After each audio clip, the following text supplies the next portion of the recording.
Alright, it's Movie Geek Griff, Legion Gaming Network. Movie review today is Fury. So yeah, all around great movie. Couple of qualms, but it's freaking awesome. Actually, it was indeed one of the best World War II movies since Saving Private Ryan. There's been a lot of movies here. The recent spate of movies lately was all the Navy SEAL films. You know, Act of Valor, Battleship to a degree, Lone Survivor, and American Snipers coming out. So a lot of SEAL movies. But I think, what was it? Black Hawk Down back in '01 or whatever that was. That was the last good one for a while. But World War II, this one is the best one since Saving Private Ryan. I don't even count The Thin Red Line by Terrence Malick because it was too existential, too meta. Plus, I don't think that was World War II. But David Ayer's the director who, you know, I think he wrote Training Day. Yeah. He's done a lot of good stuff recently, and I think he's going to be directing the Suicide Squad DC movie. But David Ayers really hit this one out of the park. Yeah, I think he wrote Training Day. Anton Fuqua directed it. David Ayers wrote it. He also wrote and directed, I believe, a cop movie with Jake Gyllenhaal and Michael Pena, who was also in this. What was that one called? The cop movie. I can't remember what it was. I can't remember the name. End of Watch. That was David Ayers too. So this time he has a bigger canvas to play with, and it was awesome. Brad Pitt, pretty solid as always. The accent he had was kind of like he was riffing off or in the same vicinity, locality wise, regional wise as his army guy in Inglourious Bastards. But Percy Jackson dude, Logan Lerman, who was the newbie of the group of the tank squad. It's weird because, like, it's triply weird. Brad Pitt's haircut, shaved on the side and the top, and was called kind of crazy looking.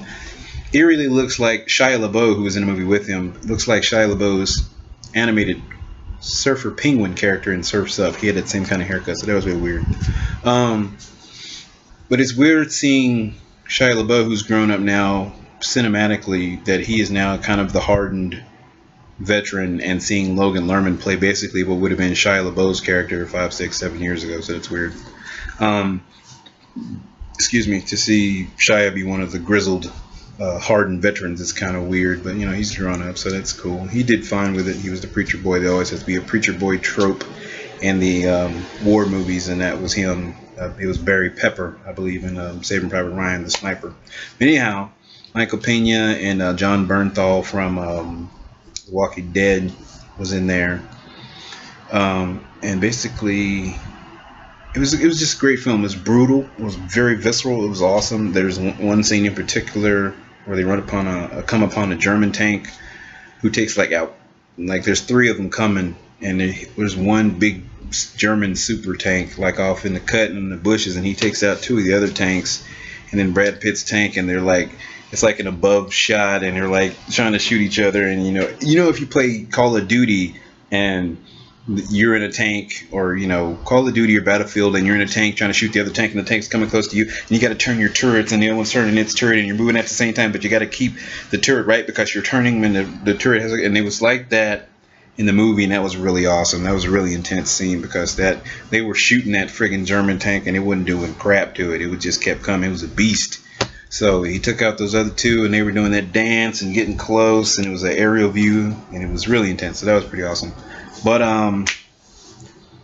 the only qualms I had was really in the amount of time that Logan Lerman, the new guy, was with the team. It was really short amount of time where he was like, I'm just a typist, I'm just a clerical dude, until the point where he was like, best job in the world. That's what their little quote, that's what their little line is amongst the group inside the tank. Best job in the world, best job in the world. Even if they've been effed over, foobarred, best job in the world, which is something, is akin to the military people saying living the dream, I guess. So The frame of time between when he was like, until the point where he was like, best job ever, and F you Nazis. You know, it was crazy. It was a really short span that was like, really? You've been with the team maybe from the movie's time frame looked like a week, 2 weeks, 3 weeks.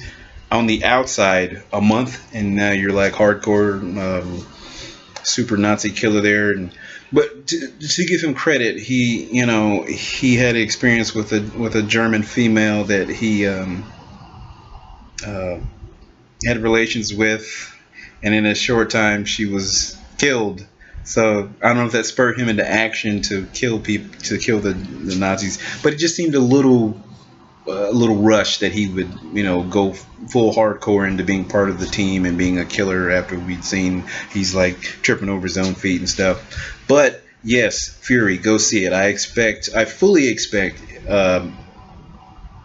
best picture nomination at a minimum, and best director nomination at a maximum. I at least expect the best director nomination for David Ayer's Academy time, maybe even best picture.